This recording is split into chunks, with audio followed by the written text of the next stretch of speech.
나는 치유의 은사를 받지 않았어요. 근데 그냥 갈 때마다 그냥 내가 그냥 성령 기도에 갈 때마다 그냥 그것도 70, 80 그냥 아니 70, 80 썼으면요 골 아파요 당연히요. 아 무릎 아프고 허리 아파요 당연히. 아 그걸 그냥 와갖고 하느님 그냥 신부님이 그냥 허리 아프니까 그냥 안수 좀 해달라고 그러면 그 나요 80년 동안 쓴 거를. 그럼 난 또 착하니까 해주긴 해줘요. 할머니 머리에 손을 얹고 아니 뭐 치유의 은사는 없으니까 머리에 손을 얹고 뭐라고 기도하냐면은 하느님 이 할머니 골이 아프답니다. 그런데 눌러줘요. 우리 오홍진 신부님은 정말로 이 안수의 능력이 있으신 것 같아. 이쪽 쓰러진다 이쪽 100명 막 쓰러지고 막 이쪽 쓰러진다 2층 젊었을 땐 2층 쓰러진다 2층 막 쓰러지고 그랬대요 정말로. 근데 나는 그렇게 20년 동안 안수 기도를 했는데 쓰러진 사람이 한 명도 없어요. 아이 정말이에요 정말. 쓰러진 사람 한 명도 없어요. 그리고 내가 안수 기도를 하면 누르면 내가 느껴요. 내 손에서 아무것도 안 나가는 게 느껴요. 누르고 있으면 뭐가 나와야지 눌러줄 거 아니야. 뭐가 나와야지. 그래서 내가 3년 전부터 안수 기도를 안 하는 거예요. 왜 안 하느냐면은 아무것도 안 나오는데 누르고 있는 나도 한심하고 또 아무것도 안 나오는데 머리 디미는 교우들도 불쌍하고. 그러니까 서로 편안하자 이거예요. 여러분들 북한에서 안 태어나고 남한에서 태어난 거 감사해요 안 감사해요? 북한은요 정말로 굶어 죽어요. 굶어 죽어요. 평양 근교만 빼놓고 나머지는 다 굶어 죽는다고 보시면 돼요. 이제 겨울이 시작되면은요 이 사람들 땔감이 없어요. 석유 석탄이 없기 때문에. 그래서 산에 나무 잘라다가 또 해요.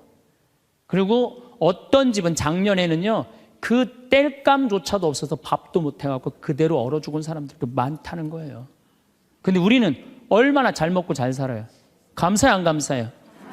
감사해요. 여러분들 후쿠시마에서 안 태어나고 대한민국에서 태어난 거 감사해 안 감사해? 그런데 왜 자살률이 세계 1위냔 말이야. 국민들이 욕심이 많아서 욕심이. 이유는 딱 한 가지예요. 욕심이 너무 많아요. 대한민국 사람들 이 정도면 잘 사는데 왜 이렇게 욕심이 많은지 모르겠어요. 황창현 신부님의 행복 특강 지금 바로 시작하겠습니다. 영상이 마음에 드신다면 구독, 좋아요, 알림 설정 부탁드립니다. 영상 후반부에 요양병원 의사가 쓴 충격적인 양심 고백도 함께 들으시면 좋겠습니다.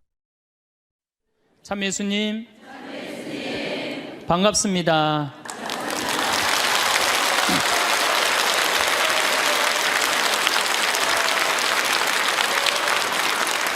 우리가 하느님의 이 뜻대로 살아가고 악마의 유혹에 빠지지 않으려면은 돈에 대한 유혹, 명예에 대한 유혹, 권세에 대한 유혹, 하느님이 계실까 안 계실까에 대한 신앙에 대한 유혹, 이걸 빠지지 않으려면 우리는 항상 기쁘게 살아야 돼요. 근데 기쁜 사람은 어떤 사람이 기쁘냐면 긍정적인 사람이 기뻐요. 또 어떤 사람이 기쁘냐 하면은 정말 마음을 욕심이 없는 사람이 기뻐요. 욕심이 꽉 차 있는 사람, 자식 출세하기를 바라는 사람, 돈을 많이 벌기를 바라는 사람, 그냥 높은 자리에 올라가기를 원하는 사람, 이런 욕심이 있는 사람들은요 기쁘지 않아요. 마음을 완전히 비우고 오늘 하루를 즐겁게 사는 사람. 여러분들 영어로 내가 좀 유식한 말을 영어로 선물이 뭐냐면은 프레젠트예요. 근데 오늘이라는 뜻도 영어로 프레젠트예요. 오늘은 하느님이 주신 선물이에요. 오늘은 과거 지나간 과거 여러분들 묻지 마세요. 아무리 과거를 돌이키려고 해도 과거는 돌이킬 수가 없는 거예요. 과거에 연연하는 사람들 우울증에 걸려요. 그 다음에 미래에 대해서 미리 걱정하지 마세요. 여러분들이 아무리 걱정해봤자 여러분들이 걱정하는 게 95%는 일어나지 않을 거래요. 전혀 일어나지 않을 것에 쓸데없는 걱정을 하고 있는 거야. 제일 중요한 건 오늘을 즐겁게 사는 거야. 밥 3끼 먹고 눈 콧구멍 2개 있는 게 얼마나 여러분들 감사한 줄 아세요? 콧구멍이 얼마나 2개 있는 게 감사하냐면은 눈 2개 있는 것도 감사하지만 콧구멍 2개 있는 게 얼마나 감사하냐면은 이 콧구멍이요 숨을요 이 냄새를 맡는데요 한쪽만 4시간을 맡는 거예요. 그리고 4시간이 딱 지나고 나면 한쪽이 교대를 해요. 반대쪽이 냄새를 맡는 거예요. 만약에 김치찌개 동시에 2 콧구멍으로 다 맡으면 기절해. 그러니까 여러분이 콧구멍 2개 있는 것만 해도 얼마나 감사한 건지 몰라요. 지금 여기 손가락 10개, 발가락 10개 가지고 콧구멍 2개, 눈 2개 갖고 오신 분들은요, 무조건 기쁘게 살아야 되는 의무가 있는 분들이에요. 하나님이 다 주신 거예요. 자, 그리고 난 다음에 우리가 유혹에 빠지지 말려면 끊임없이 기도해야 돼. 하느님께서 우리 이제까지 살아오면서 여러분들 은총 너무 많이 주셨어요. 은혜 너무 많이 주셨어요. 그렇기 때문에 우리는 어떻게 살아야 돼? 그 은혜를 계속 기억하면서 감사기도 끊임없이 기도해야 돼. 근데 이 기도는 간구 기도를 하면 안 돼요. 감사 기도를 해야 돼요. 제가 꼭 성령 기도에 가면은요, 제일 당황스러운 게 그거예요. 내가 성령 기도에 가면은 할머니들이 신부님 골이 아파요, 무릎이 아파요, 허리가 아파요, 안수기도 해달라는 거예요. 근데 저는 신부 될 때 이 제단에 엎드려서 하나님한테 2가지를 청했어요. 하나는 강론 잘하게 해달라고. 근데 정말 저는 누워서 그렇게 기도했어요. 왜 제가 그 기도를 청했느냐면은 저는 초등학교 때부터 발표 때마다 선생님이 제일 먼저 너 일어나서 발표하라고 그랬어요. 그리고 책 읽을 때도 항상 나보러 읽으라고 그랬어. 목소리가 좋으니까. 그러니까 내가 받은 달란트는 뭐야? 말하는 거, 말하는 거. 그리고 신부가 말씀 전하는 사람 아니에요. 그래서 강론 잘하게 해달라고 내가 정말로 엎드려서 간구했어요. 근데 뭐 1년에 300회, 내일도 여기 전주 중앙성당에 가서 강의하고 또 전주에 있는 중학교에 가서 그 학부형들하고 선생님들한테 강의해. 내일도 전부 단축 수업한대요. 그 선생님들도 강의 들으게 한다고 일반 학교에 가서 강의하는 거예요. 행복론에 대해서. 그러니까 1년에 한 300회 정도 초청 강연 다니니까 이거 소원 들어주셨어요. 난 너무너무 감사해요. 또 내가 글 잘 쓰게 해달라고. 이제까지 책 3권 썼는데 요즘 쓴 거 사는 맛, 사는 멋. 이거 정말로 많은 분들이 행복하다고 참 전화가 많이 와요. 독자들한테. 아니, 나 이 2가지 다 받았어요. 나는 더 이상 하나님한테 원하는 거 없어요. 하느님은요, 각자의 달란트가 다 달라요. 그리고 그냥 집 잘 짓는 신부님들, 또 우리 그냥 전 신부님, 내가 보기엔 사목 너무너무 잘하세요. 그러니까 그 감히 못하는 15년이 지나서 엄두도 못 냈던 저 땅을 사죠. 그러니까 아무나 사는 게 아니에요. 교우가 일치가 되기 때문에 그게 가능한 거죠. 그 다 달란트가 달라요. 근데 내가 받은 달란트는 강론 잘하고 글 잘 쓰는 거야. 나는 치유의 은사를 받지 않았어요. 근데 그냥 갈 때마다 그냥 내가 그냥 성령 기도에 갈 때마다 그냥 그것도 70, 80 그냥 아니 70, 80 썼으면요 골 아파요 당연히요. 아 무릎 아프고 허리 아파요 당연히. 아 그걸 그냥 와갖고 하느님이 그냥 신부님이 그냥 허리 아프니까 그냥 안수 좀 해달라고 그러면 그 나요 80년 동안 쓴 거를. 그럼 난 또 착하니까 해주긴 해줘요. 할머니 머리에 손을 얹고 아니 뭐 치유의 은사는 없으니까 머리에 손을 얹고 뭐라고 기도하냐면은 하느님 이 할머니 골이 아프답니다. 그런데 눌러줘요. 그런데 저는 치유의 은사가 없는 게 확실해요. 우리 오홍진 신부님은 정말로 이 안수의 능력이 있으신 것 같아. 이쪽 쓰러진다, 이쪽 100명 막 쓰러지고 막 이쪽 쓰러진다. 2층 젊었을 땐 2층 쓰러져 2층 막 쓰러지고 그랬대요 정말로. 근데 나는 그렇게 20년 동안 안수 기도를 했는데 쓰러진 사람이 한 명도 없어요. 아이 정말이에요 정말. 쓰러진 사람 한 명도 없어요. 그리고 내가 안수 기도를 하면 누르면 내가 느껴요. 내 손에서 아무것도 안 나가는 게 느껴요. 누르고 있으면 뭐가 나와야지 눌러줄 거 아니에요. 뭐가 나와야지. 그래서 내가 3년 전부터 안수기도를 안 하는 거예요. 왜 안 하느냐면은 아무것도 안 나오는데 누르고 있는 나도 한심하고 또 아무것도 안 나오는데 머리 디미는 교우들도 불쌍하고. 그러니까 서로 편안하자 이거예요. 내가 내일 모레 대전 대화동 성당에 강의를 가는데 신부님이 너무 고맙더라고. 아주 목소리가 나 아직 얼굴을 못 뵀는데 신부님이 그러더라고. 저녁에 강의 끝나고 이제 여기는 내가 미사를 하고 강의를 시작했지만 거기는 강의가 끝나고 미사를 봉헌한대요. 그리고 안수기도가 있대요. 근데 신부님이 너무 고맙게 날 아시는 것 같아. 안수는 당신이 하겠다고. 고맙다고 그랬어요. 어쨌든 하여튼 제가 재작년에 2009년에 미국 북동부 성령 대회가 있어요. 근데 여러분들 참 미국 교우들이 참 열심히 해요. 특히 성령대회는요, 한국의 성령대회하고 분위기가 틀려요. 정말로 열심히 해요. 갔는데 첫날 800명이 왔는데 교우들이 그냥 내 강의고 화가 나십니까? 라는 주제로 강의를 했는데 너무 재밌게 들었어요. 또 그날따라 강의가 잘 되더라고요. 그랬더니 둘째 날에는 막 사람들이 전화를 막 한 거야. 야, 한국에서 조그만 신부가 왔는데 너무 재밌다. 그래갖고 둘째 날은 1200명이 늘은 거예요. 그런데 성령대 19년 활동한 늘어난 적이 처음이라는 거예요. 그런데 점점 나는 불안한 거예요. 점점 성령대 하이라이트를 향해서 가는 거야. 성령대 하이라이트는 뭐냐면 치유의 안수의 절이야. 점점 불안한 거예요, 이거. 아니, 내 손에서는 아무것도 안 나오는데 이제 아무 능력 없는 거 탈로가 나게 생긴 거야. 그런데 그때 같이 갔던 신부님이 청주교구 박효철 베네딕토 신부님이라고 있으세요. 전국 성령 지도 신부님이세요. 근데 그분은 내가 뵈니까 치유 은사가 있어요. 그러니까 나는 말씀의 은사가 있지만 그분은 치유 은사가 분명히 있는 분이야. 그래서 나한테 오지 말고 박신부님한테 가라. 그것도 나하고 본명도 같아. 베네딕토. 박신부님한테 가라. 그리고 난 도망갔어요, 사실은. 그런데 그 예절을 저 강당 뒤에서 보는데요, 정말 은혜롭더라고요. 나는 죽었다 깨어나도 그렇게 못해요. 근데 그때 200명이 났어요. 정말로 내가 다음에 갔는데도 그때 치유됐다는 사람 너무 많이 만났어요. 그건 하느님의 성령 특별한 은혜가 있었던 거지. 그래갖고 이제 박 신부님 덕분에 내가 잘 마치고 이제 한국에 이제 돌아왔어요. 2010년이 됐는데 미국 북동부 성령대에서 또 전화가 왔어요. 올해 또 와달라는 거예요. 내가 화를 냈어요. 왜 자꾸 날 부르느냐. 그거 부담스럽거든요. 그거 굉장히 큰 대회니까. 아니, 내 손에서 아무것도 안 나온다는데 왜 자꾸 부르느냐. 좀 이 손에서 능력 나오는 신부님들 불러라. 그랬더니 그 교우들이 위원들이 하는 말이 신부님 걱정하지 말라고. 신부님은 손에서 안 나오는 대신 입에서 나오니까 걱정하지 말라고.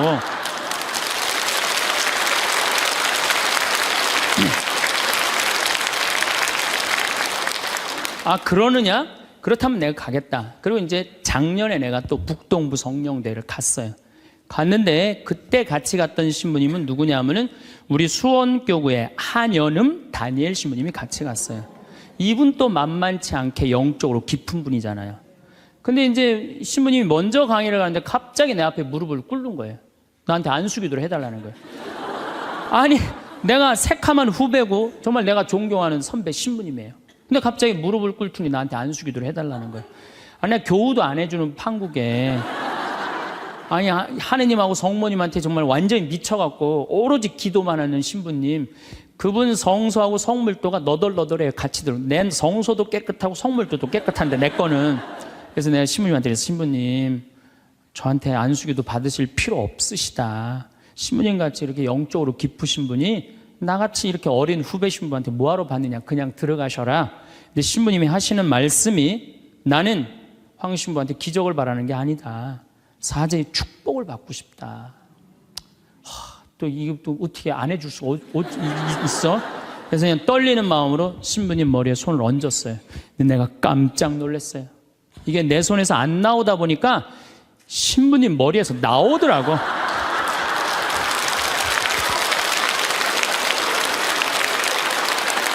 아니, 정말로 성령의 기운이 느껴지는 거예요. 정말로. 이야, 이러는 수도 있구나. 이게 내가 안 나오면 머리에서 나오는 수도 있구나. 하지만은 우리가 하느님을요, 골 아프면 골 고쳐주고, 머리 아프면 머리 고쳐주고, 무릎 아프면 무릎 고쳐주고, 허리 아프면 허리 고쳐주는 분이 아니에요. 하느님은요, 찬양 받으실 분이에요. 하느님은 영광 받으실 분이에요. 하느님 우리 심부름꾼 아니에요. 그것도 돈이나 많이 주면서 시키면 내가 몰라. 달랑 1,000원 주면서 뭘 그렇게 많이 시켜. 그러니까 자꾸 간구 기도를 하다 보면 어떤 유혹에 빠지느냐 하면은 여기가 아닌가 봐. 천군 보살한테 가는 거예요. 그래서 천주교 교우들이요, 전보로 많이 다니는 거예요. 그래서 일단 찬양기도 감사기도 하는 교우들은요, 하느님 의심하지 않아요. 그리고 얼마나 은혜로워요. 여러분들 이 공기 공짜로 마시고, 태양 공짜로 햇빛 쬐고, 이 땅 공짜로 밟고 다니고, 얼마나 감사해. 눈 2개, 콧구멍 2개, 손가락 10개, 발가락 10개 있으면 됐지. 주님께서 여러분과 함께 마음을 드높이 우리 주 하느님께 감사합시다. 말로는 맨날 마땅하고 옳은 일이래. 말로는. 감사 기도를 해야 된다는 거예요. 미사 내용 전체가 뭐냐면 감사 기도예요. 감사 기도. 그래서 여러분들 오늘 이후부터는 끊임없이 기도해야 되는데 어떤 기도를 해? 감사 기도를 해라는 감사 기도. 그리고 진정한 기도는요. 진정한 기도는 어떤 게 진정한 기도냐면은 저도 그런 기도를 많이 드려요. 하느님, 내가 당신의 나라를 위해서, 당신의 하늘나라를 위해서, 당신의 정의를 위해서 내가 무슨 일을 했으면 좋겠습니까? 나를 어떻게 당신이 쓰실 생각을 갖고 있습니까? 이렇게 물어볼 때 하느님의 뜻을 헤아릴 수가 있는 거예요. 그러니까 성당에는 하느님 뜻을 실천하려고 나오는 거지 하느님이 내 뜻을 실천하라고 성당에 나오는 게 절대 아니다. 근데 우리 많은 교우들은 그걸 착각하고 있는 거예요. 예수님도 마태오복음 그 산상설교의 5장, 6장, 7장에 뭐라고 그러셨어요? 주의 기도를 가르쳐달라고 그러니까 뭐라고 그랬어요? 너희들 기도할 때 많은 말 하지 말아라. 하늘에 계신 우리 아버지 이름이 거룩히 빛나시며 아버지의 나라가 오시며 아버지의 뜻이 뭐라고 그래요? 하늘에서와 같이 땅에서도 이루어지소서. 그렇게 기도하라고 그랬잖아요. 근데 우리는 그냥 성당에 나와서 계속 내 뜻만 계속 어필하는 거예요. 더욱이 여러분들 예수님하고 친해요, 안 친해요? 친하지도 않으면서 그냥 계속 이것이 해줘라. 여러분들 이 생각 해봐요. 정말 친한 친구가 와서 부탁하면은 들어줘요, 안 들어줘요? 힘들어도 들어줘요. 내가 좀 고통스럽더라도 그걸 나눠줘요. 생전 본 적도 없는 친구가 와서 딱 오더니 1,000원 주더니 야, 내가 정말로 필요한 게 있는데 나 좀 도와줘라. 도와주고 싶어요, 안 도와주고 싶어요? 도와주고 싶지가 않다는 거예요. 그래서 여러분들 기도는 뭐냐면 일단은 예수님하고 친구 되기 위해 하는 거예요. 예수님하고 대화하는 거예요. 대화를 해서 예수님, 당신이라면은 이 땅을 사겠습니까? 안 사겠습니까? 당신이라면은 지금은 무슨 요즘 그 제2금융권 막 이자 막 100%, 200%, 막 1000% 하는 사람들 있잖아요. 내가 만약에 예수님이라면 과연 그런 걸 할까? 그 사람도 얼마나 고통스러운데.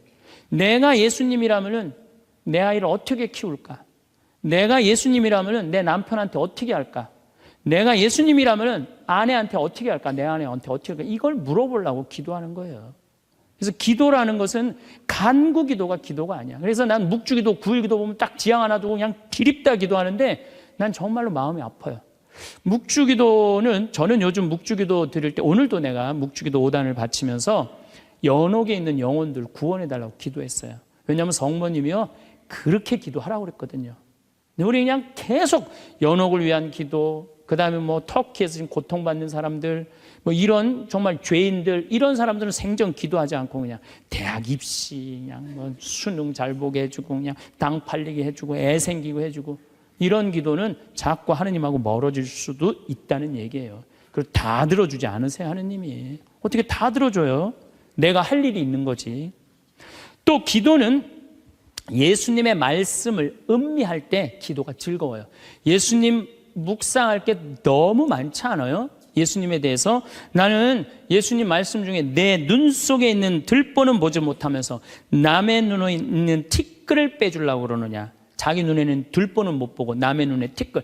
이거 내가 살아오면서 나도 그렇겠지만은 정말로 많이 봐요, 우리가. 그래서 나의 잘못, 나의 험, 나의 약점, 이거를 항상 볼 수 있도록 노력해야 되는데 우린 그런 걸 안 해요. 예수님 말씀 틀린 말 하나도 없어요. 사람이 안식을 위해서 있는 것이 아니라 안식일이 사람을 위해서 있는 것이다. 이것도 얼마나 멋있어요. 저는 요즘 오늘 국회 통과했다고 그러더라고요. FTA. 근데 난 판단이 안 서요. 왜냐하면 이거 FTA 누가 시작했냐면 노무현 대통령이 시작했어요. 그때는 한나라당이 쌍수를 들고 반대했어요. 그때 이번에는 이명박 대통령 FTA 하니까 이번 민주당이 쌍수를 들고 반대했어. 나는 누가 옳은지 구분이 안 돼. 그러니까 믿음이 안 가는 거예요. 믿음이 안 가는 거예요. 나는 정말로 사람을 위한 일이 뭔가, 예수님이 과연 어떤 의미에서 이런 말씀을 했는가, 참 묵상할 거리가 너무 많죠. 또 너희들 무엇을 먹을까, 무엇을 입을까, 무엇을 마실까 걱정하지 말아라. 하늘에 나는 새도 다 먹여줄 거다. 그리고 내일을 걱정하지 마라. 내일 걱정은 내일이 할 것이다. 그날 고생은 그날로 충분하다. 여러분들 오늘 하루 종일 일하고 여기 오신 분들 많으시죠? 얼마나 피곤해. 가서 씻고 누워서 그냥 쉬고 싶은데 여기까지 온 분 예수님, 내가 지금 예수님 이 자리에 있으면은 이 말 하고도 남았을 것 같아. 너희도 오늘 고생으로 충분한데 내일 걱정하지 말아라. 내가 다 알아서 해줄게. 예수님 분명히 그랬을 거예요. 이 말씀을 내 마음 안에 살아 움직일 때 여러분들은 진리가 너희를 자유롭게 하리라 처럼 정말로 자유롭게 살 수 있어. 근데 예수님 말씀이 하나도 없어. 그냥 성서 하나 붙잡고 하루 종일 묵상해 본 적도 없고 일주일 내내 묵상해 본 적도 없어. 그냥 성서를 읽은 적도 없어. 그러면은 여러분들은 기도가 어려운 거예요. 점점 기도하는 방법을 잃어버리는 거예요. 고생하며 무거운 짐을 진 너희는 모두 나에게 오라. 내가 너희에게 안식을 주겠다. 얼마나 내 멍에는 가볍다. 얼마나 좋아요. 예수님 말씀을 가만히 묵상해 보면은요, 다 위로의 말이야. 내가 너를 너무 사랑하니까 걱정하지 마라. 내가 있는데 뭐가 그렇게 걱정이 많으냐. 전부 그런 내용이에요. 함께 하겠다. 내가 너희와 함께 하겠다. 나는 너를 이제 종이라 부르지 않고 뭐라고 그랬다? 벗이라고 부르겠다. 예수님 행하신 행적을 봐요. 가난한 사람, 팔 하나 없는 사람, 눈 먼 사람, 귀 먼 사람, 나병으로 고생하는 사람, 또 죄 속에 있는 죄녀, 창녀, 가늠한 여인, 이 세상에 오셔서 그런 버림받고 고통받는 이들 속에서 사시다 가셨잖아요. 그러니까 그분 삶을 가만히 이렇게 드라마를 보듯이 쫙 보면은 이거 끊임없이 기도할 수 있어요. 해도 끝이 없어. 예수님의 삶을 묵상한다는 게. 그러면은 그 안에서 예수님과 하나 되면은요, 그 다음 단계, 더 높은 단계 기도를 할 수 있어요. 근데 맨날 이거 달라, 저거 달라, 요거 해달라, 저거 해달라 그러면요, 그 사람은 깊이 신앙생활을 할 수가 없어요. 그럴 것 같아요? 안 그럴 것 같아요? 그렇죠? 그러니까 오늘 이후부터는 간구기도 하지 마세요. 이미 너희들 필요한 거 하느님 아버지가 이미 알고 있다. 그러시지 않으셨어요? 예수님이 그러셨거든요. 예수님 말씀은 되씹으면 되씹을수록 깊은 맛이 나요. 그래서 기도라는 건 뭐냐면 영적인 하느님을 느끼는 거예요. 영적인 하느님을 느끼는 거. 자, 우리가 기도가 구송 기도가 있다고 그러죠? 그 다음에 무슨 기도가 있어? 묵상 기도가 있죠? 그 다음에 무슨 기도가 있냐면 관상 기도가 있어. 관상 기도. 그 다음에 이제 어려운 단계로 넘어가면 일치의 기도가 있어요. 그게 무슨 기도냐면은 성당에 앉아서 하느님을 느끼는 거예요. 온 우주에 시편 19편 그 말도 소리도 비록 이야기 없어서 온 세상으로 퍼져나간다는 하느님을 느끼는 거야. 그러면은 성당에 1시간 앉아 있어도 1분 지나가는 것처럼 후딱 지나가요. 어떨 때는 3시간도 후딱 지나가요. 하느님을 느끼는 거냐.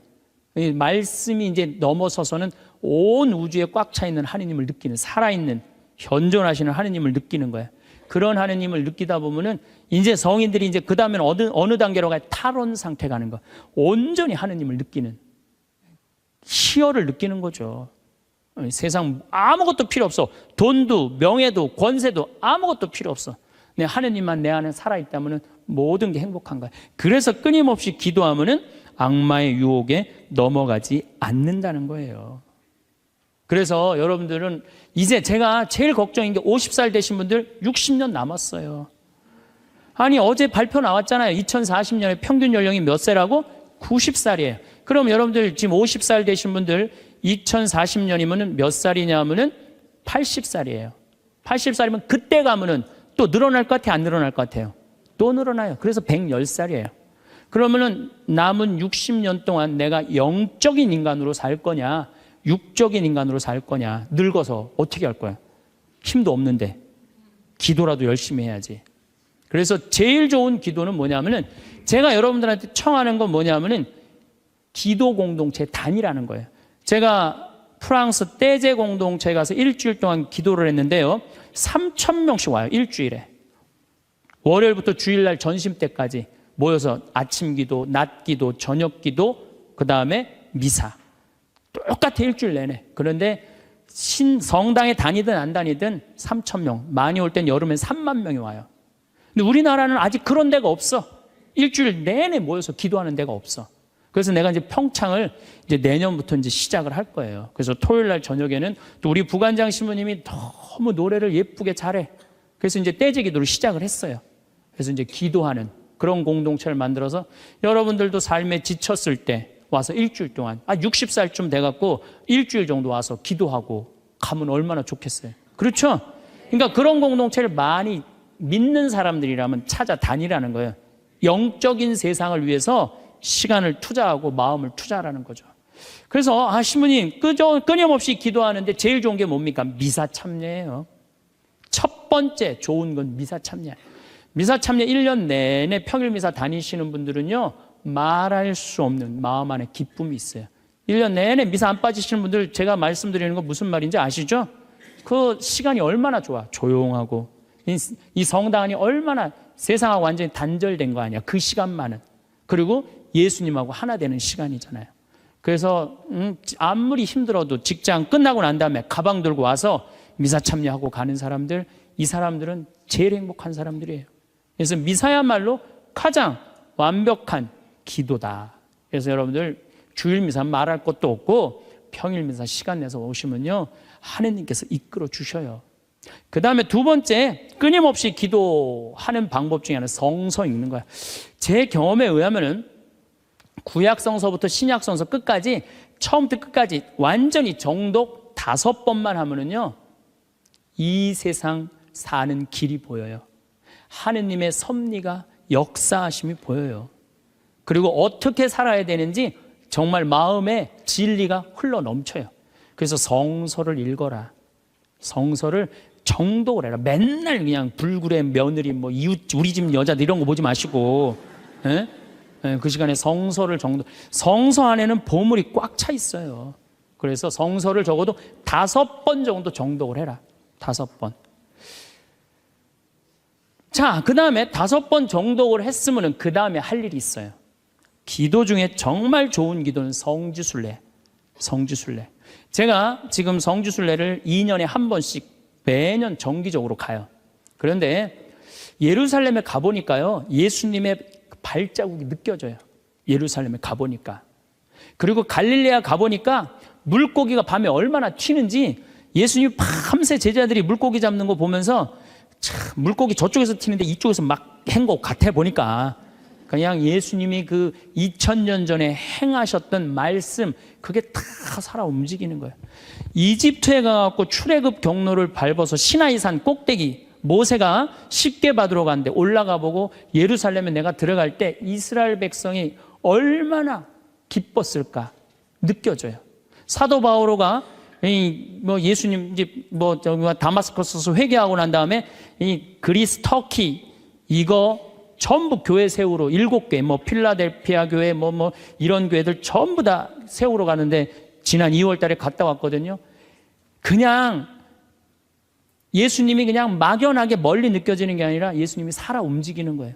그래서 여러분들 성지순례 참 중요한 거. 물론 우리나라 안에도 좋은 성지들이 너무 많아요. 우리 성인들이 얼마나 예수님을 사랑했는지. 그러니까 시간 되면은 돈 모아서 제일 남는 거, 가장 적은 돈으로 가장 최고의 효과를 낼 수 있는 건 성지순례. 그래서 예루살렘 한 번은 갔다 오라는 거예요. 예루살렘. 나는 아직까지 하느님 20년, 30년 믿으면서 예루살렘, 베틀레헴, 나자렛 한 번도 아직 갔다 온 적이 없다. 한번 손 들어보세요. 내가 절대 욕 안 할 테니까 한번 손 들어보세요. 손 들어. 한 번도 안 갔다 왔다. 손 들어보세요. 자, 이 사람들 이거 회개해야 되는 사람들이에요. 자, 여러분들 이 세상에 한 번 오셨어. 내가 하느님을 믿어. 하느님을 믿는데 예수님이 활동하고 가신데 한 번 좀 가보고 싶지 않아요? 그럼 지금부터 개 모으세요. 개 모으셔갖고, 나는 우리 여의도 순복음교회가 한 번 거기 성주순례를 갔는데 몇 명이, 한 3,000명이 갔다. 3,000명. 3,000명이.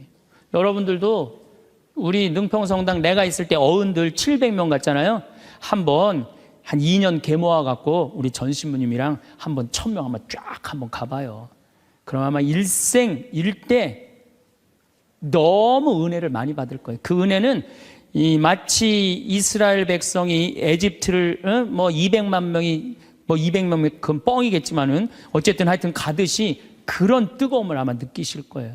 저는 그래서 우리가 끊임없이 기도하는데 정말 좋은 거는 성지순례다. 돈 모아서 성지순례 가라. 다시 한번 말씀드리지만 재물은 쓴 것만 재물이에요. 쓴 것만 내 재물이에요. 제가 지난번에 산호세 강의를 갔는데 나를 비행장에 데려다 준 자매가 하나 있어요. 친구가 5억을 껴먹고 갔대요. 재산이 싹 날아갔대요. 근데 유일하게 자기가 아깝지 않았던 거, 성지순례 간 것만 아깝지 않더래요. 그거 갔다 오기를 얼마나 잘했는지, 성지순례 때마다 갔다 온 게 그것만 자기 마음 안에 살아 움직이더래요. 여러분들도 나중에 이 돈 저 돈 띄어먹고 땅 치고 통곡하지 말고 미리 지금 돈 모아서 성지순례 갔다 오십시오. 그리고 묵주기도 우리가 가장 쉽게 할 수 있는 기도예요. 누워서도 할 수 있고, 뭐 반신욕하면서도 할 수 있고, 걸어가면서도 할 수 있고. 묵주기도도 성모님 말씀대로 죄인들의 회개를 위해서, 연옥 영혼들의 고통 덜어주기 위해서, 그 기도가 저는 묵주기도 중에 가장 아름다운 기도라고 생각을 해요. 그래서 우리의 기도를 불쌍한 영혼들이 많이 기다리고 있으니까 그런 지향을 두고 그냥 수능 잘 보게 해주고 애 생기게 해주고 월세 나가게 해주고 땅 팔리게 해주고 그런 기도하지 마시고, 이렇게 끊임없이 기도하는 사람은요 악마의 유혹에 빠질 시간이 있겠어요 없겠어요? 당연히 없어요. 당연히. 자, 그 다음에 어떤 처지에서든 감사하여라. 감사하는 사람 또 유혹에 안 빠져요. 여러분들 북한에서 안 태어나고 남한에서 태어난 거 감사해요 안 감사해요?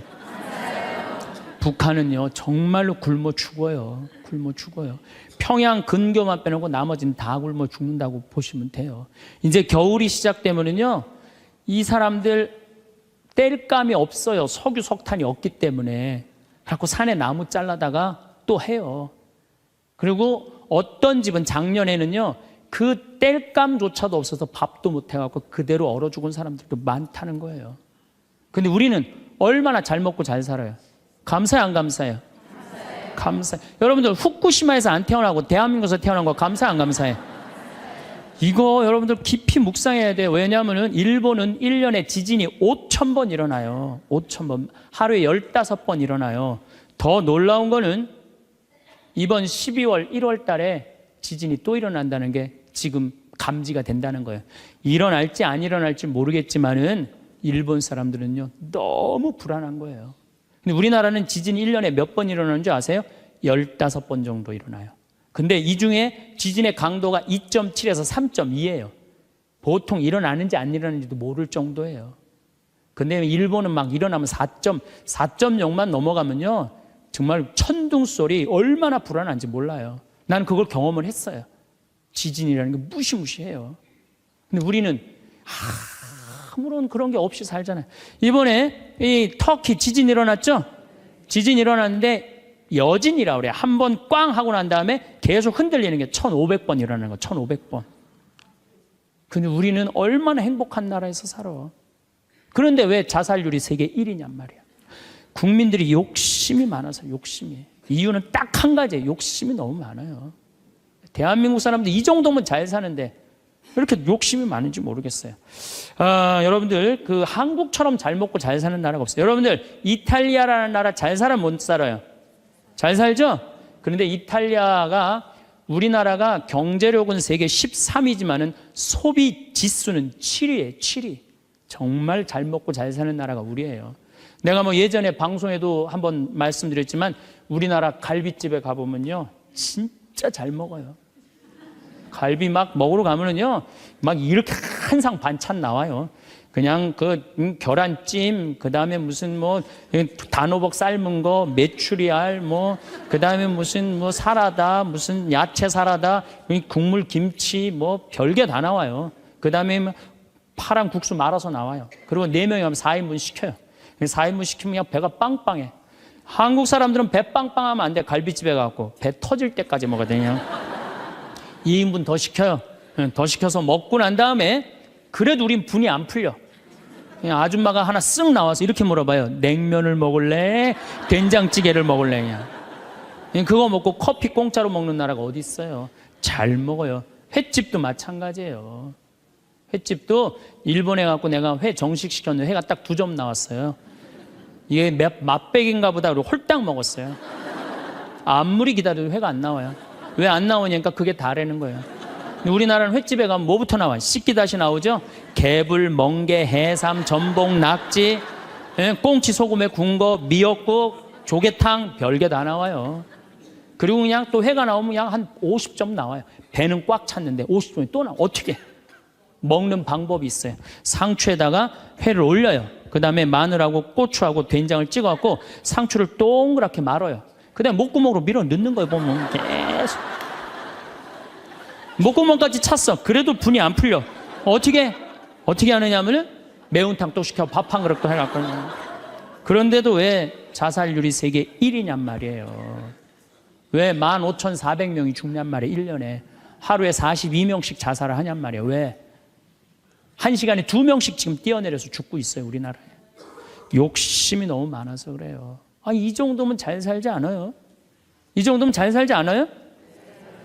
여러분들, 우리 여기 할머니들 1959년에 우리나라가 UN 120개 국가 중에 GNP가 몇 위였느냐면 119위였어요. 1959년에. 꼴등이야, 꼴등. 그때는 정말로 똥구멍이 찢어지게 가난하게 살았어요. 똥구멍이. 다시 한번 똥구멍 찢어지는 거 얘기해 드릴게요. 9월에 추수하면 2월에 먹을 게 떨어져요. 보리는 5월에 피는데. 그러면 그냥 무슨 칡해서 먹고 쑥해서 먹고, 그것도 안 되면 4월 달에 소나무 속껍질 벗겨요. 햇빛에 말려갖고 갈아갖고 쌀은 요만큼, 소나무 껍질은 이만큼. 그러니까 밥을 져서 먹으면 등짝에 붙었던 배가 쑥 나와요. 얼마나 좋아. 근데 문제는 이 섬유질은 소화가 안 돼요. 수분만 빠지고 다시 딱딱하게 대장에 가서 돌덩어리가 되는 거야. 똥을 넣으면 부드러운 똥이 나오는 게 아니야. 이 돌덩어리가 나오는 거야. 그러니까 이 돌덩어리를 빼내니 집집마다 뒷간에서 똥구멍 찢어지는 소리가 그냥 이 집 저 집에서 막 나는 거예요. 그게 1959년에 있었던 일이에요. 1959년. 그런데 불과 60년 만에 이렇게 잘 살 수가 없어요. 이렇게 잘 살 수가 없어요. 여러분들, 저는 요즘 그리스 보면서요, 정말로 내가 대한민국 사람이라는 게 얼마나 자랑스러운지 몰라요. 그리스라는 나라는 지금 BC 526조에 BC 526조. 그런데 이거 그리스라는 나라 우리나라보다 훨씬 못 살아요. 우리나라보다 30이야. 경제 규모가 3분의 1밖에 안 되는 나라예요. 그리스라는 나라가. 그런데 이 나라가 전부 빚 갖고 사는 거, 빚 갖고. 애 셋 낳으면 일 안 해도 돼. 애 셋 낳으면 다 우유값까지 다 나와요. 양육비 다 나와. 대학 들어가갖고 뭐 3년, 4년, 뭐 1학년 다니다가 2학년 다니기 싫어하고 10년 후에 들어가면 그때도 공짜야. 끝날 때까지 공짜예요. 뭐 갖고? 빚 갖고. 그래갖고 좀 이제 이 빚이 이렇게 나라 빚이 많으니 허리띠 좀 졸라 매자 그랬더니 내 연금은 못 깎는다. 맨날 데모하는 거예요. 그 다음에 막 정부 기관에 그냥 저기 막 전기 끊고. 그게 저러고 있는 거예요. 지금 아직도. 근데 우리나라는 1997년에 IMF 터졌을 때 어땠어요? 국민들이 전부 뭐 했어요? 금 모았잖아요. 금. 내가 그래서 여러분들 마지막으로 금 모으기 운동이 우리가 얼마나 대단한 건지 지금부터 잠깐 읽어 드릴 테니까 한번, 이게 누가 쓴 거냐면 이름도 무지 어려워요. 슝홍빙이라는 중국 사람이 쓴 거예요. 이게 베스트셀러예요. 냉전 시기 미국의 맹방이던 또 하나의 나라 한국은 금융위기가 닥치자 미국의 구원에 손을 내밀었다. 한국 사람들은 미국이 그토록 단호하게 거절하리라고는 꿈에도 생각하지 못했다. 우리가 도와달라고 그랬는데요, 싹 거절했어요. 월가를 대표하는 재무부는 끝까지 반대했다. 심지어 올브라이트가 경제학을 모른다고 비난하기까지 했다. 결국 클린턴 대통령은 재무부에 손을 들어주었다. 여기서 그 다음에 중요한 얘기가 나와요. 재무장관 로버트 루빈이 보기에 이번 위기야말로 한국 경제의 빗장을 열어젖힐 절호의 기회다. 그러니까 이제 IMF 때 우리나라에 들어와서 기업 다 먹을 기회다, 이 얘기예요. 그는 구원을 청하는 옛 맹방인 한국을 과거보다 훨씬 가혹한 조건으로 대하라고 지시했다. IMF는 미국 재무부의 압력 아래 한국의 원조 조건에 온갖 가혹한 조건을 덧붙였다. 그래서 우리나라가 얼마나 고통스러웠어요. 한국이 즉시 미국에 유리한 조건으로 미국과의 모든 무역 마찰을 해결할까지 포함했다. 그동안 마찰이 많은데 미국한테 다 손들었어요. 분노한 한국민들은 IMF가 언제나 미국 편에 서서 갖가지 불합리한 조건을 내건다고 비난했다. 한국 정부는 하는 수 없이 미국의 조건들을 받아들이고 미국이 은행 지점들을 한국에 설립하도록 허락했다. 시티은행, 그 미국 은행이에요. 외국 기업들이 보유할 수 있는 상장회사의 지분은 원래는 26%나 이 운영권을 못 갖고 있었는데 그때 50% 상향 조절했어요. 외국인이 개인이 소유할 수 있는 기업의 주식 지분은 7%에서 50%로 늘어났어요. 그래갖고 외환은행 전부 다 론스타한테 뺏긴 거죠. 한국 기업은 반드시 국제회계의 원칙에 따라 했으며 금융기관은 국제회계사무소의 회계 감사를 받아야 했다. 참. 그러나 국제금융재벌들은 한국의 강한 민족성들을 너무 얕잡아 보았다. 한국의 협의를 체결하기만 하면 당장이라도 몰려들어 사냥감을 물어 뜯을 판이었다. 우리나라 현대, 삼성 다 먹을 판이었다는 얘기예요. 그런데 고립무원, 완전히 고립무원의 사면 초가에 빠진 한국인들은 나라를 구하겠다는 일념으로 너도 나도 금모기 운동에 나서서 정부를 도왔다. 이때 금모은 게 21억 달러예요. 한국에 돈 한 푼도 없었을 때. 놀라운 거는 금모기 하고부터는 5억 달러 수출 계속 적자였다가 이때부터 흑자로 전환하기 시작해. 이게 흑자의 출발점이 돼요. 금모기 운동이. 그래서 이걸 극복한 나라예요. 서양의 기업들은 한국 대기업을 거의 하나도 사들이지 못했다. 한국 경제는 가장 어려웠던 1998년 여름의 악몽에서 완전히 빠져나올 수 있도록 수출을 빠르게 회복했다. 금모기 운동부터 그랬다는 거예요. 국제금융재벌들과 미국 재무부는 공연히 헛물만 켜다가 만셈이 되었다. 뿐만 아니라 한국으로 하여금 정부가 경제를 주도할 절대적인 필요성을 확실히 깨닫게 해줬다. 마이크로소프트가 한국 최대의 소프트웨어 기업을 삼키려는 시도도 물 건너 갔어요. 그러니까 미국 애들이 그때 한국 다 살라고 그랬어요. 근데 그것도 못 샀고 8개의 한국 지방 소프트웨어 기업들에게 그 몫이 돌아갔다. 다 우리나라 기업들이 다 샀다는 얘기예요. 포드가 기아 자동차를 구입하려던 계획도 빗나가 버렸다. 그때 기아가 망했거든요. 근데 빗나갔어. 우리가 금 모아서. 현지 기업이 포드의 꿈을 현대가 구했죠. 꿈을 보기 좋게 꺾어준 것이다. 이렇게 우리나라가 그 IMF를 벗어난 민족이야. 그런데 이렇게 대단한데 아니 정치를 보면은 사회를 보면 한국이 현찮다고 그래. 내가 보기에는 한국이 대단한데 얼마나 대단해. 그리스하고 우리나라하고 정반대 아니에요. 그래서 이 IMF를 넘어서서 지금 이렇게 우리가 전 세계가 지금 금융위기를 겪고 있잖아요. 지금 그리스, 이탈리아, 스페인, 프랑스 다 무너지고 있잖아요. 근데 우리나라는 아직도 경쟁력이 있다는 거예요. 이렇게 대단한 사람들이 모여 살아갖고 우리나라 이름이 대한민국이에요.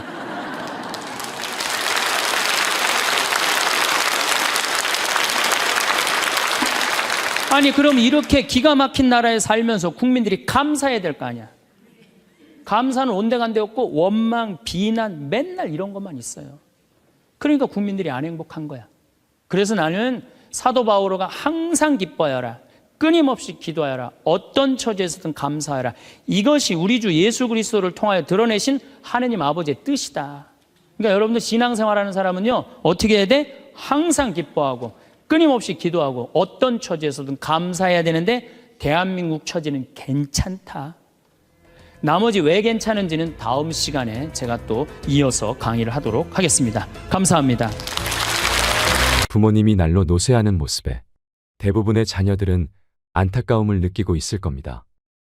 하지만 그런 생각을 진지하게 해보는 사람은 드뭅니다. 오히려 부모의 자식 걱정이 더 크고 이런 부모-자식 관계 때문에 자식은 자칫 부모가 늙어가는 데 대해 심각하게 생각하지 못하는 경우가 많은 것 같습니다. 문제는 어느 순간 부모님이 건강 수명을 넘기면서 발생합니다. 요즘 아무리 젊게 사는 시대라고 해도 환갑을 넘기는 순간 체력은 급격하게 저하됩니다. 무엇보다 수명은 길어졌지만 건강 수명은 그다지 늘어나지 않았다는 점에 유의해야 합니다. 100세 시대가 열렸다고 하지만 알고 보면 참으로 가슴 찡한 인생입니다. 평생 열심히 살고 은퇴 후 안락한 노후를 보낼 때쯤엔 이미 노쇠하고 병들어 이런저런 약을 먹고 병원을 출입해야 하기 때문입니다. 더구나 배우자를 먼저 보내고 혼자 남으면 문제는 더 심각해집니다. 병원 출입을 해야 하는데 배우자가 없으니 자녀들이 더 자주 돌봐줘야 하지만 자식도 먹고 살기 바쁘니 잘 보살펴 드리기 어려운 게 현실입니다. 나이가 들면 다시 어린이로 돌아간다는 말이 있습니다. 하지만 자식들은 잘 눈치를 채지 못합니다.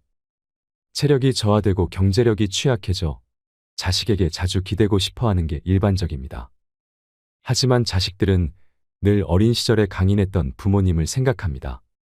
그러나 현역에서 물러나고 고위를 넘긴 부모는 더 이상 어린 시절의 슈퍼맨이나 슈퍼우먼이 아닙니다. 결국 오래 살게 되면서 부모 간병이 새로운 부담이 되고 있습니다. 하지만 제 손으로 돌보는 것은 어려워지고 있습니다. 통계청에 따르면 부모의 노후는 가족, 정부, 사회가 함께 돌봐야 한다는 견해가 62.1%였습니다. 직전 조사 시점인 2020년보다 0.5% 증가하였습니다. 가족이 돌봐야 한다는 응답은 19.7%로 2년 전보다 2.3% 줄어 첫 10%대에 진입했습니다. 부모님이든 본인이든 요양원, 요양병원, 실버타운 가운데 어딘가로 갈 가능성이 큰 시대가 됐다는 의미입니다. 연로한 부모를 요양원에 모신 후 돌보고 있는 지인은 자신은 나중에 거동이 불편하더라도 요양원에는 가지 않겠다고 합니다. 그곳에 있는 부모의 현실이 보기 안타까웠던 모양입니다. 그러나 부모가 자의에 의해 요양원에 입원하지 않았듯이 그 또한 자신의 의사보다 자식의 편의에 따라 요양원에 갈 확률이 높습니다. 자녀들은 이런 부분에 대해 별로 깊은 이해가 없고 주위 사람의 말을 따를 가능성이 크기 때문입니다. 요양병원에 근무하는 어느 의사 선생님의 글을 먼저 소개해 드리겠습니다. 요양병원에 면회 와서 서 있는 가족 위치를 보면 촌수가 딱 나온다. 침대 옆에 바싹 붙어 눈물 콧물 흘리면서 이것저것 챙기는 여자는 딸이다. 그 옆에 뻘쭘하게 서 있는 남자는 사위다. 문간쯤에 서서 먼 산 보고 있는 사내는 아들이다. 복도에서 휴대폰 만지작거리고 있는 여자는 며느리다. 요양병원에 장기 입원하고 있는 부모를 그래도 이따금씩 찾아가서 살뜰히 보살피며 준비해온 밥이며 반찬이며 떠먹이는 자식은 딸이다. 아들놈들은 침대 모서리에 잠시 걸터앉아 딸이 사다 놓은 음료수 하나 까먹고 이내 사라진다. 아들이 무슨 신주딴지라도 되듯이 아들 원하며 금지옥엽 키워놓은 벌을 늙어서 받는 것이다. 딸 하나, 10 아들 부럽지 않는 세상인 것을 그때는 몰랐다. 오늘도 우리의 미래가 될 수많은 그들이 창살 없는 감옥에서 의미 없는 삶을 연명하며 희망 없는 하루하루를 보내고 있다. 그들도 자신의 말로가 그렇게 될 줄은 전혀 몰랐을 것이다. 자신과는 절대 상관이 없는 이야기라고 믿고 싶겠지만 그것은 희망사항일 뿐 결코 남의 이야기가 아니다. 우리는 나이가 들고 서서히 정신이 빠져나가면 어린애처럼 속이 없어지고 결국 원하건 원치 않건 자식이 있건 없건 마누라나 남편이 있건 없건 돈이 있건 없건 잘 살았건 잘못 살았건 세상 감투를 썼건 못 썼건 잘났건 못났건 대부분 요양원이나 요양병원에서 생의 마지막을 보내게 된다. 그곳은 자기가 가고 싶다고 해서 갈 수 있는 것도 가기 싫다고 해서 안 가는 곳도 아니다. 늙고 병들고 정신이 혼미해져서 자식들과의 대화가 단절되기 시작하면 갈 곳은 그곳밖에 없다. 산 사람들은 살아야 하니까 두고 보면 안다. 그래도 어쩌랴. 내 정신 가지고 사는 동안에라도 맛있는 거 먹고 가고 싶은 곳 가보고 보고 싶은 것 보고 하고 싶은 것 하면서 즐겁고 재미있게 살아야지. 기적 같은 세상을 헛되이 보낼 수는 없지 않겠는가. 부모가 마음과 다른 말을 하시는 건 자녀가 걱정할까 봐입니다. 자녀가 부모의 그런 말씀을 믿으려 하는 건 부모보다 자신을 먼저 생각해서입니다. 이것이 자식입니다. 나 역시 자녀에겐 그런 부모입니다. 하지만 부모님에게 조금만 더 관심을 가져주세요. 아프신 데는 없으세요? 늙으면 다 아프지. 지낼만은 해. 부모님의 몸 상태 변화를 잘 관찰하세요. 식사를 잘 씹으시는지, 허리가 더 굽은 것은 아닌지, 지속적인 통증이 있으신 건 아닌지, 말귀가 어두워진 것은 아닌지, 잘 하시던 일을 최근 들어 어려워하시지는 않은지, 설령 문제 해결이 어렵더라도 자녀의 관심은 따뜻한 위로가 됩니다. 또 나이가 들면 죽어야지 이렇게 말씀하시는데 연세가 많은 부모님도 죽음은 무섭습니다. 죽음은 나이와 상관없이 누구나 무섭습니다. 연명 치료를 원치 않는다면 가족이 함께 사전의료의향서를 작성하세요.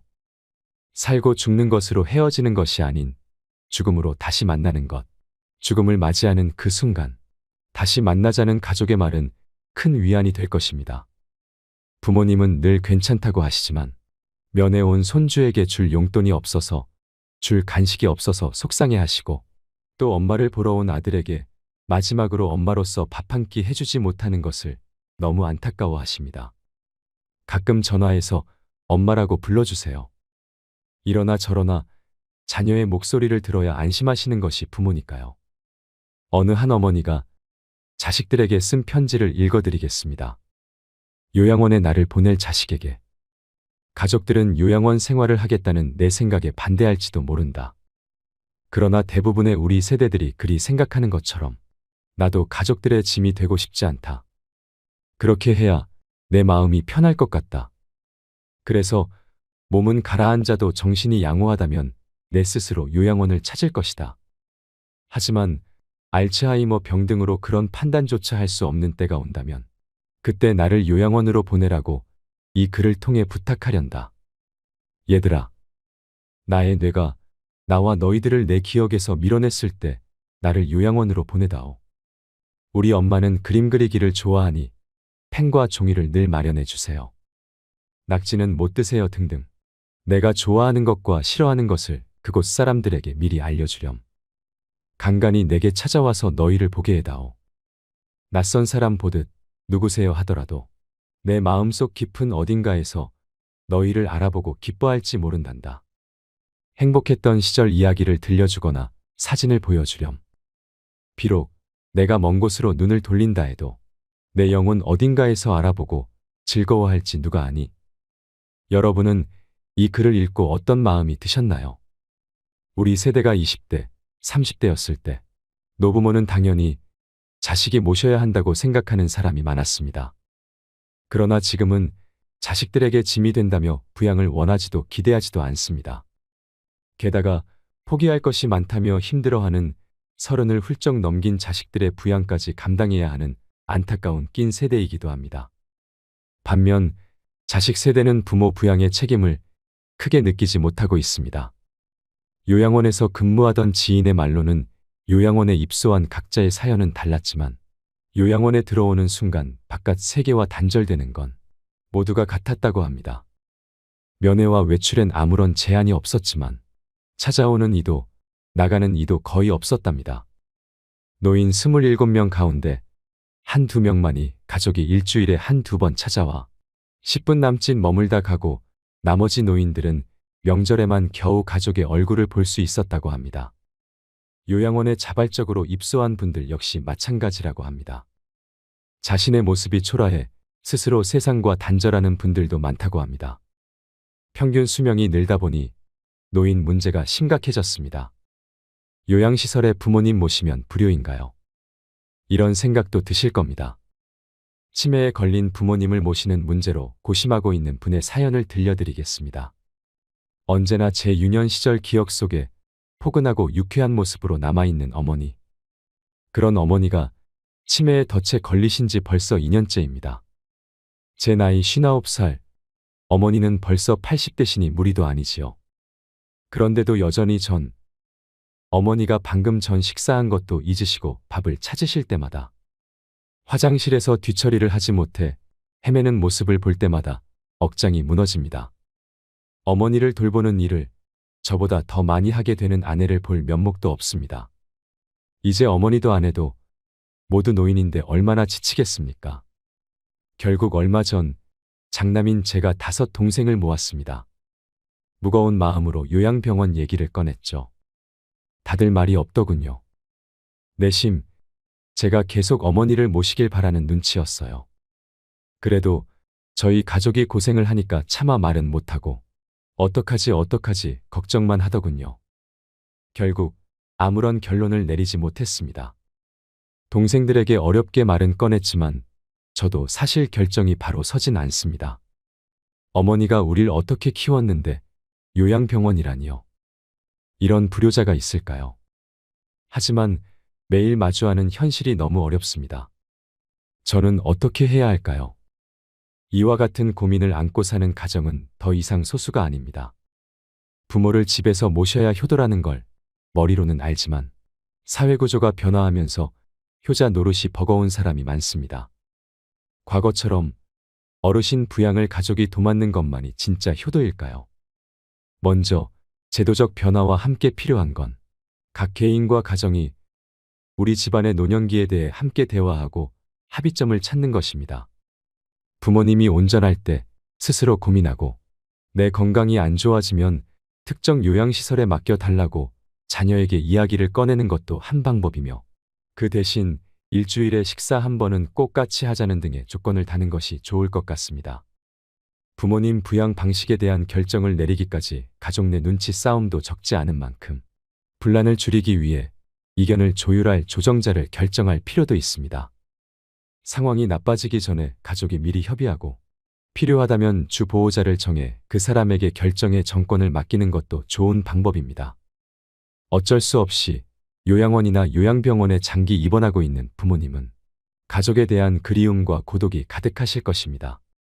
힘들더라도 최대한 자주 찾아가서 살뜰히 보살피고 대화를 나누시면 좋겠습니다.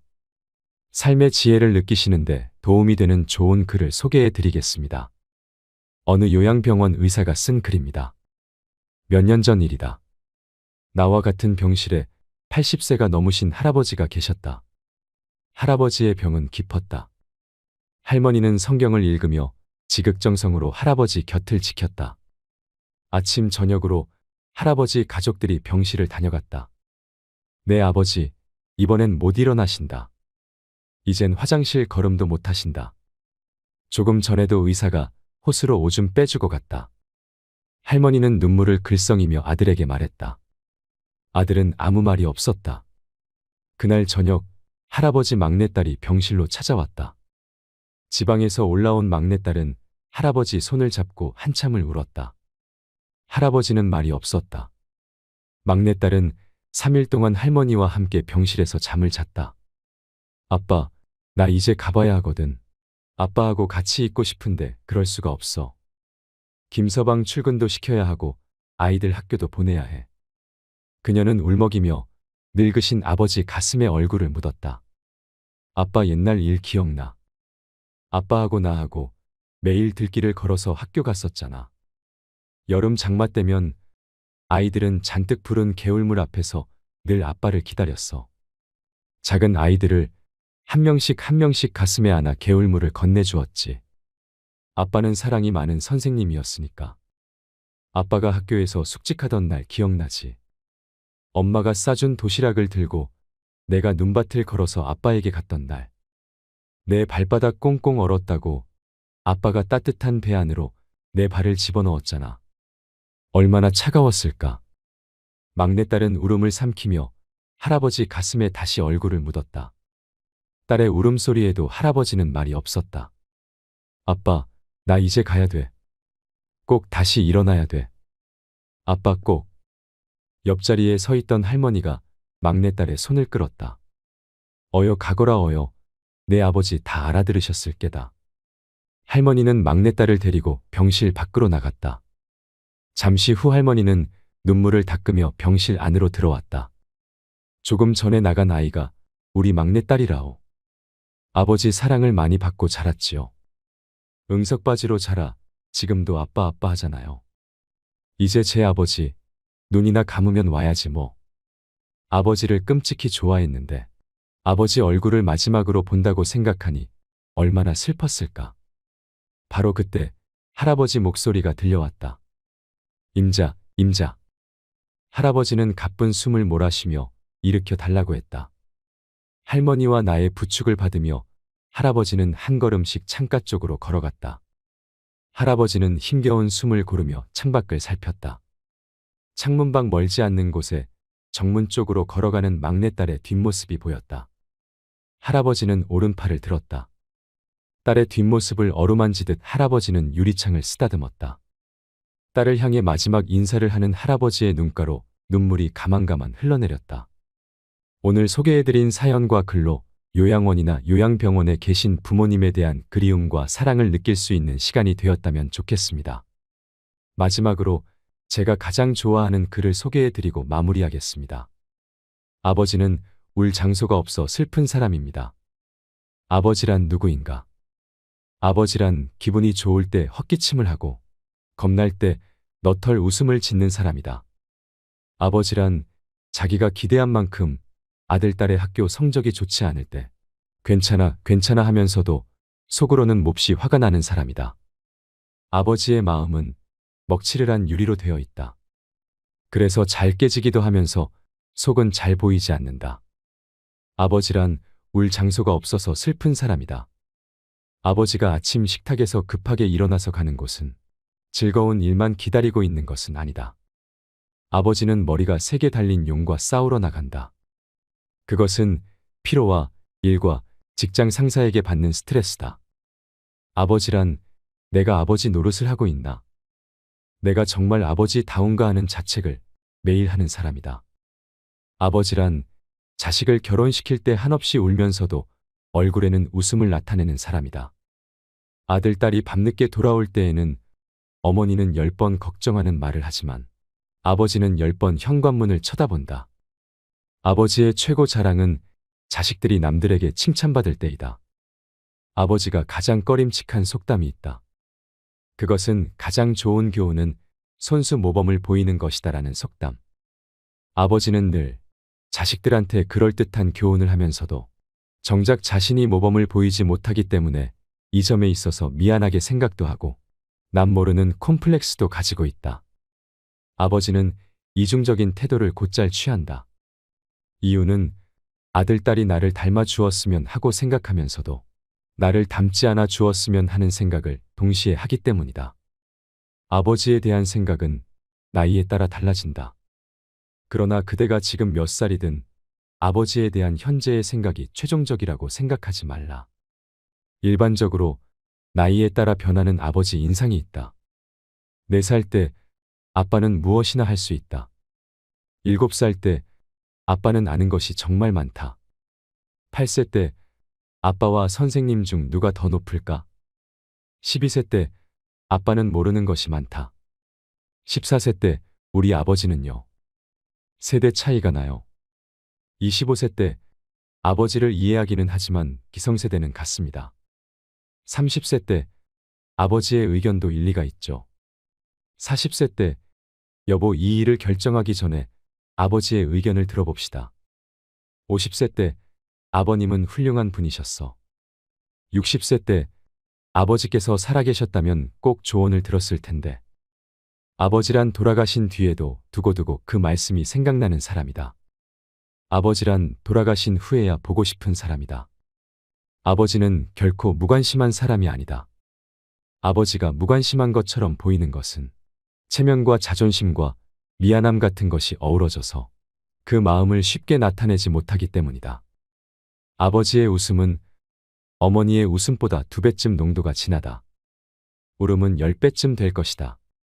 아들, 딸들은 아버지의 수입이 적은 것이나 지위가 높지 못한 것에 대하여 불만이 있지만 아버지는 그런 마음에 속으로만 운다. 아버지는 가정에서 어른인 채 해야 하지만 친한 친구나 마음이 통하는 사람을 만나면 소년이 된다. 아버지는 어머니 앞에서 기도는 안 하지만 혼자 차를 운전하면서는 큰 소리로 기도도 하고 누구인가에게 의지한다. 어머니의 가슴은 봄과 여름을 왔다 갔다 하지만 아버지의 가슴은 가을과 겨울을 오고 간다. 부모가 되고 나이가 들다 보면 어린 시절에 부모에게 불효했던 것을 뒤늦게 깨닫고 마음 아파한다. 나도 그러했기에 자식이 나를 서운하게 하는 일이 있다 해도 이해하려 한다. 아쉬움과 후회 속에서 살아가는 것이 인생이니까. 때가 되면 식물들은 꽃과 잎을 떨굴 준비를 한다. 꽃은 세상을 아름답고 향기롭게 꾸미고 벌과 나비에게 꿀을 주고 다음 세대의 번식을 위해 열매를 맺은 후에는 떨구어 대지를 향한다. 잎도 줄기의 작용인지 아니면 잎이 알아서 떨어지는 것인지는 알 수 없으나 가을이 되면 낙엽이 된다. 식물들이 때를 알아 꽃이나 단풍으로 마지막을 예쁘게 장식하고 떨어지듯 우리도 인생의 끄트머리에 있는 때를 미리 생각하며 아름다운 마무리가 될 수 있게 준비하는 것은 어떨까? 자식을 한 명이라도 키워보신 분은 다 아실 겁니다. 내 몸 아픈 것보다 내 자식 아픈 게 가슴에 더 사무치도록 힘들다는 것 말입니다.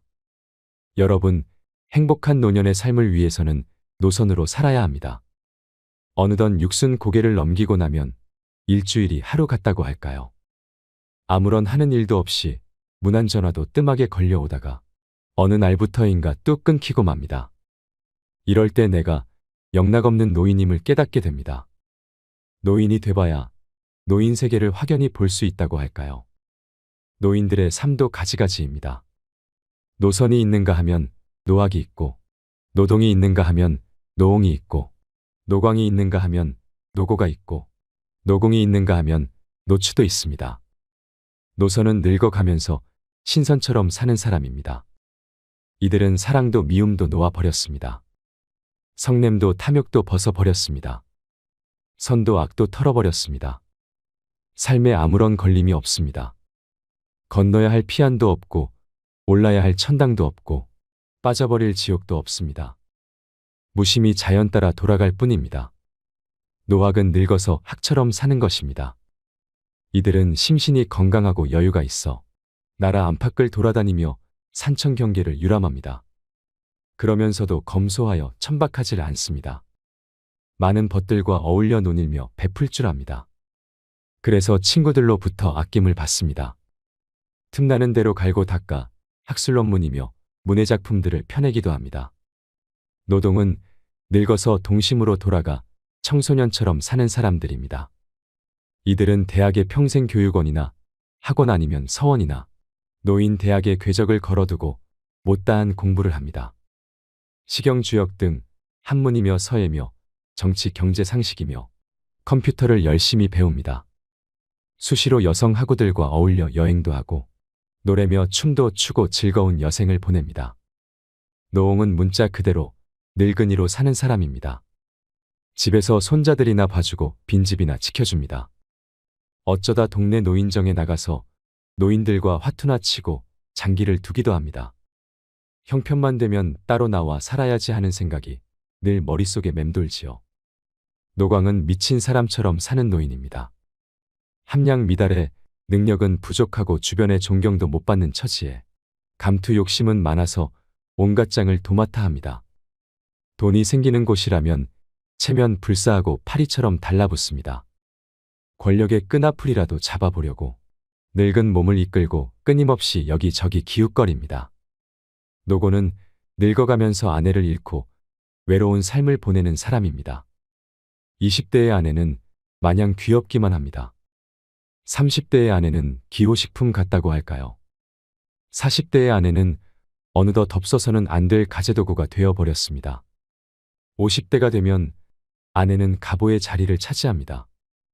60대의 아내는 문화재를 넘어서 국보의 위치에 올라 존중을 받게 됩니다. 그런 귀하고도 귀한 보물을 잃었으니 외롭고 쓸쓸할 수밖에요. 노공은 늙어서 수중에 돈 한 푼 없는 사람입니다. 아침 한술 뜨고 나면 집을 나와야 합니다. 갈 곳이라면 공원 광장뿐입니다. 점심은 무료 급식소에서 해결합니다. 석양이 되면 내키지 않는 발걸음을 돌려 집으로 들어갑니다. 며느리 눈치 슬슬 보며 밥술 좀 떠넣고 골방에 들어가 한숨 잡니다. 사는 게 괴롭습니다. 노추는 늙어서 추한 모습으로 사는 사람입니다. 어쩌다 불치의 병을 얻어 다른 사람 도움 없이는 한시도 살 수 없는 못 죽어 생존하는 가련한 노인입니다.